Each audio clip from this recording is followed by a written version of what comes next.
جنازے کی نماز کے متعلق ایک مسئلہ، ایک غلط فہمی، ایک الجھن سی رہتی ہے کہ کیا چپل جوتے پہن کر جنازے کی نماز پڑھ سکتے ہیں یا نہیں پڑھ سکتے۔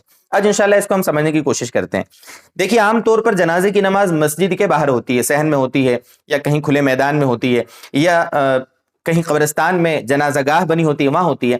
تو اگر پاک جگہ پر جنازے کی نماز ہو رہی ہے تو میرے دوستوں، اپنے چپلوں کو کہیں ایک طرف کنارے اتار کر آپ نیچے زمین پر کھڑے رہ کر جنازے کی نماز پڑھیں۔ طریقہ بہتر تو یہی ہے۔ لیکن کبھی کبھی کیا ہوتا ہے کہ جہاں جنازے کی نماز پڑھ رہے ہیں وہ عام راستہ ہوتا ہے، وہاں کے بارے میں ہمیں خیال نہیں ہوتا کہ یہ جگہ پاک ہوگی کہ نہیں پاک ہوگی، ہمیں شک ہے، شبہ ہے۔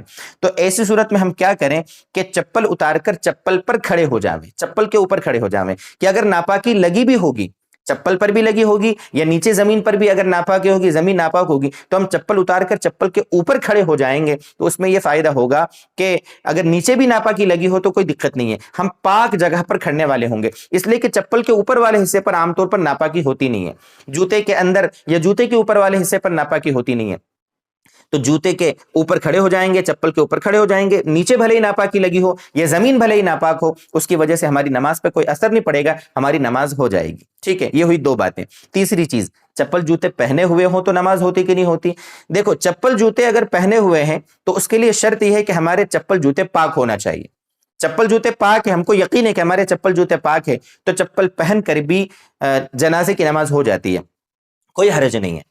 لیکن شرط کیا بتائی میں نے؟ چپل جوتے پاک ہو۔ لیکن چپل جوتے کے پاک ہونے میں اگر ہم کو شبہ ہے تو ایسی صورت میں چپل ہم ایک طرف کر دیں، اتار دیں، اور اگر زمین کے بارے میں ناپاک ہونے کا شبہ ہے تو چپل جوتے اتار کر ان کے اوپر کھڑے ہو جائیں اور جنازے کی نماز پڑھیں۔ یہ تھا جنازے کی نماز چپل جوتے پہن کر پڑھنے کا کیا مسئلہ ہے، وہ آج آپ کو بتایا۔